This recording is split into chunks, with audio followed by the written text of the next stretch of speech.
Olá, meus irmãos, Deus os abençoe em nome de nosso Senhor Jesus Cristo. Para mim é um grande privilégio quando chega essa hora para a nossa conversa. E hoje eu quero meditar nas mensagens o selo da Páscoa e a mensagem ao nascer do sol e conectá-la com Efésios capítulo 1, a oração que São Paulo fez para a igreja efesiana. Isso sem dúvida é algo que está nos abençoando aqui no tempo do fim, pois o profeta disse que dentro da era de Laodiceia haveria uma era efesiana, ou seja, um retorno à fé original, uma igreja liderada pela mensagem profética. E a era efesiana é uma era de graça. Graça é um favor que nós não merecemos. Vamos lembrar que, referindo-se ao mistério de sua segunda vinda, o profeta citou Zacarias sobre aquela pedra cortada sem mãos, com 7 olhos, que veio clamando graça, graça a ela. Por isso essa era efesiana é chamada de uma era de graça.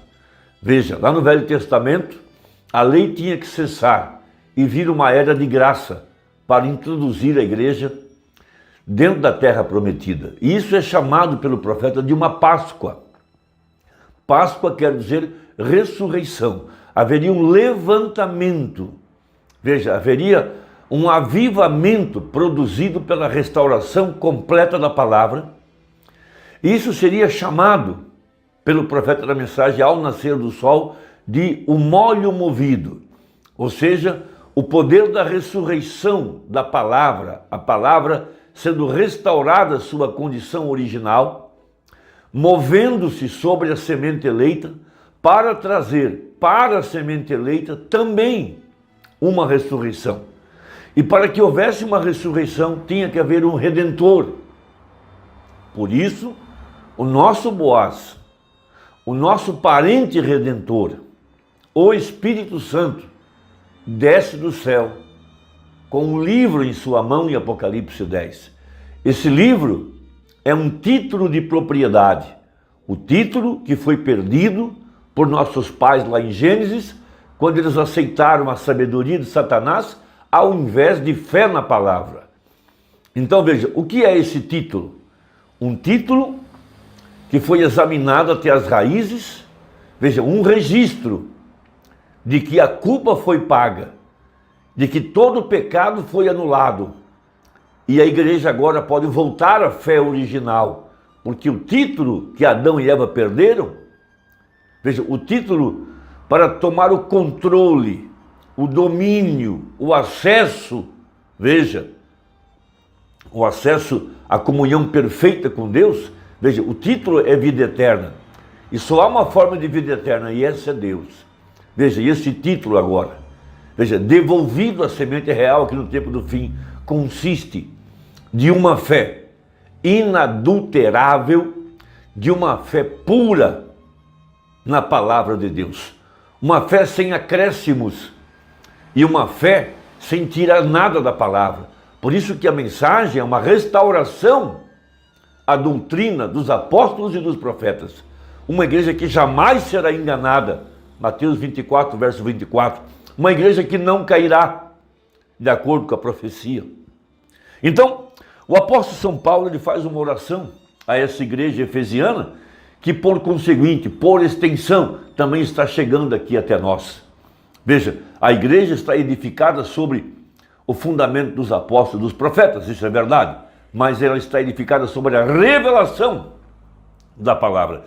É necessário que Deus esclareça, que Deus abra nosso entendimento, que Deus traga a revelação da palavra para que a fé possa ser restaurada. Então veja, não cesso de dar graças a Deus por vós, Efésios 1,16, lembrando-me de vós nas minhas orações, para que o Deus de nosso Senhor Jesus Cristo, Pai da glória, veja, vos dê em seu conhecimento. Então veja, a palavra por si só, ela está morta. Mas o Espírito Santo, a vida que vem sobre esta palavra, para vivificar as nossas almas. Veja, vos dê em seu conhecimento o espírito de sabedoria e de revelação. Veja, tendo iluminados os olhos do vosso entendimento. Veja, bênçãos espirituais nos lugares celestiais em Cristo.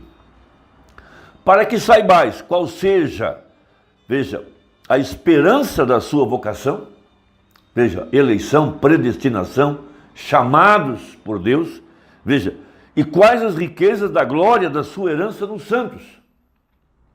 Veja, nós não tínhamos nenhuma herança, mas ela foi conquistada, comprada por nós, para nós no Calvário. E o que é essa herança? Vida eterna. Veja, e vida eterna está baseada em fé na palavra.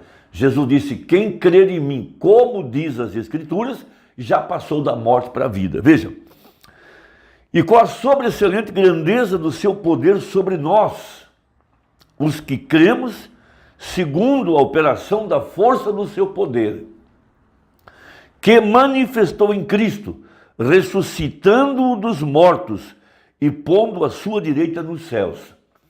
Aqui há um ponto muito importante. Veja, Paulo fala em Romanos 8, verso 11. Se o Espírito daquele que dos mortos levantou a Jesus habita em vós, esse mesmo Espírito vivificará os vossos corpos mortais. Ele não vai vivificar o nosso corpo glorificado. Ele está vivificando aqui e agora os nossos corpos mortais, para trazer uma Páscoa, uma ressurreição de entre o denominacionalismo tão escuro, tão negro. Veja, uma igreja enganada pelo mundo, a religião de Jezabel. Veja, levantaram uma igreja de entre os mortos, porque veja, o cavaleiro do cavalo amarelo chama-se morte, e morte soletra-se denominação. A última praga que caiu no Egito foi morte. E aqui agora a última praga é morte espiritual. Então havia uma igreja que se levantaria aqui no tempo do fim, que ressuscitaria, que haveria um mover do molho, veja, o primeiro grão, o primeiro que chegou ao amadurecimento, o primeiro que provou que tinha vida eterna e era um óleo. Veja, Jesus Cristo manifestado em sua igreja no tempo do fim, através de um gentil, porque esse foi o pacto que Deus fez com Abraão, quando Deus mandou matar o sacrifício, dividi-lo ao meio e colocar cada parte uma em frente da outra. Veja, o mistério das metades. Deus dividiu o corpo de Jesus no Calvário, levou o seu corpo para a sétima dimensão, mas enviou o Espírito Santo sobre a igreja. E aqui, no tempo do fim, haveria uma ressurreição de entre os mortos. Que tipo de mortos? Mortos espirituais. Então a igreja sendo elevada em ordem, sendo vivificada para o arrebatamento. Então ele continua. E qual a sobreexcelência da grandeza do seu poder sobre nós, os que cremos, veja, fé, segundo a operação da força do seu poder, que manifestou em Cristo, ressuscitando-o dos mortos e pondo-o à sua direita nos céus. Então veja, aqui e agora, o mover do Espírito Santo, no dia da redenção, no dia da manifestação dos filhos dos homens, do Filho do Homem, melhor dizendo. Veja, no tempo em que Deus juntaria céus e terra, a cabeça conectada ao corpo, para levantar o corpo da sepultura. Para tanto deveria haver um Redentor. A exemplo da primeira vinda, veja, o que provou que Jesus era um Redentor, que ele era o parente, foi que quando ele deixou a sepultura, cada membro do seu corpo, do Velho Testamento, até o ladrão da cruz, se levantou com ele naquela manhã do primeiro dia da semana. E aqui agora, depois das eras denominacionais, outra vez, veja, nesse oitavo dia, que é o primeiro de novo, voltando ao original, veja, no tempo do molho movido, e o molho seria movido no primeiro dia da semana, na nova terra, de acordo com a profecia. Por isso Josué atravessa o Rio Jordão, e eles celebram a Páscoa, e comem a Páscoa com o grão maduro, lá na nova terra, as primícias, veja, referindo-se ao tempo do grão, aqui no tempo do fim, quando a palavra estaria madura, o primeiro molho maduro, o primeiro que provou que era um grão e que tinha vida, movido sobre a igreja, para trazer a igreja a uma ressurreição. Veja, que manifestou em Cristo ressuscitando dos mortos e pondo a sua direita nos céus. Para tanto, Paulo fala, tem que ser aberto o entendimento para compreender o que é essa ressurreição espiritual. O que é esse poder que vem sobre a igreja para vivificá-la em ordem, para viver da mensagem da hora, não da mensagem que passou, mas da mensagem da hora.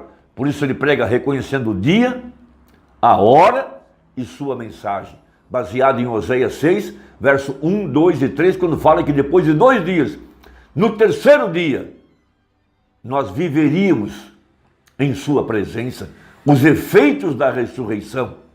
Veja, uma igreja que recebeu a visitação de Deus através da chuva de ensinamento, lá diz assim no verso 3 de Isaías 6, ele virá a nós como chuva. Veja, Joel 2, uma chuva de ensinamento. Então houve um ensinador de justiça para mover a palavra, não só a leitura, não só a pregação, mas Jesus, a palavra manifestada em carne humana para trazer vida sobre a igreja, porque requer um parente redentor, e nosso parente redentor não é William Branham, nosso parente redentor é Jesus Cristo em forma de Espírito Santo. Então diz, veja, que manifestou em Cristo, veja, ele não está falando que manifestou em Jesus. Por isso o profeta prega, Cristo, o mistério de Deus revelado. Cristo, o Espírito Santo, se movendo sobre a igreja, trazendo a ressurreição da palavra, levantando o corpo morto, de acordo com Ezequiel 37, aquele vale de ossos secos. A última parte da profecia foi o espírito de vida que sai da boca do profeta. A palavra falada é a semente original.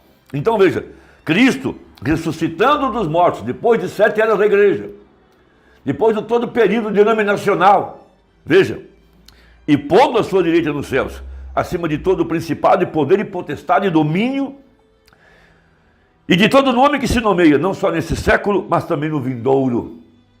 Veja, o novo nome de Jesus não é William Branham, é a interpretação correta da palavra, a palavra manifestada, a manifestação dos filhos de Deus. Veja, e sujeitou todas as coisas a seus pés, e sobre todas as coisas o constituiu como cabeça da igreja. Por isso temos agora a cabeça descendo do céu, que é o seu corpo, a plenitude daquele que cumpre tudo em todos. Então o que liga essa escritura ao verso 2 é a ressurreição de Jesus Cristo, o Espírito Santo aqui no tempo do fim. O que vem então no verso 2? O que segue a ressurreição? O que segue o mover do molho? E vos vivificou, estando vós mortos em ofensas e pecados. Haveria uma ressurreição da semente eleita aqui no tempo do fim. Veja a mensagem ao nascer do sol, para citar o profeta, parágrafo 66, o primeiro grão, o molho movido, a festa das primícias, na nova terra, na nossa Páscoa, na nossa ressurreição. Por isso ele compara Efésios com Josué. Assim como Cristo foi o primeiro a levantar-se da tumba, entre os profetas e todos os demais, ainda que tipificado em muitos lugares como a primícia dos que dormiram, veja, nós nos tornamos as primícias porque estamos em Cristo. Ele é a cabeça, a igreja é o corpo, ele vem para levantar o corpo. Veja, assim mesmo na vinda de Cristo, no tempo da noiva, tirada da igreja, terá que haver nos últimos dias outro molho movido novamente. O molho movido. E que coisa foi esse molho? Foi o primeiro grão que chegou ao amadurecimento. O primeiro que provou que em verdade era trigo e que era um molho. Aleluia! Estou seguro que estão vendo o que estou lhes dizendo. Ele foi movido sobre o povo e pela primeira vez haverá na era da noiva uma ressurreição dentro do denominacionalismo tão escuro. Haverá uma mensagem mostrando que o amadurecimento completo da palavra tem voltado de novo em todo o seu poder e que será movido sobre o povo por meio dos mesmos sinais e maravilhas, tal como ele o fez no passado. Então, esse é o nosso Efésios, a nossa Páscoa. Josué, do outro lado do Jordão, depois de fazer a circuncisão, coloca o povo debaixo do pacto eles agora têm direito ao alimento, à Páscoa. Veja, do outro lado do Jordão, comendo trigo maduro. Deus te abençoe. Até a próxima, se Deus quiser, em nome de Jesus. Amém.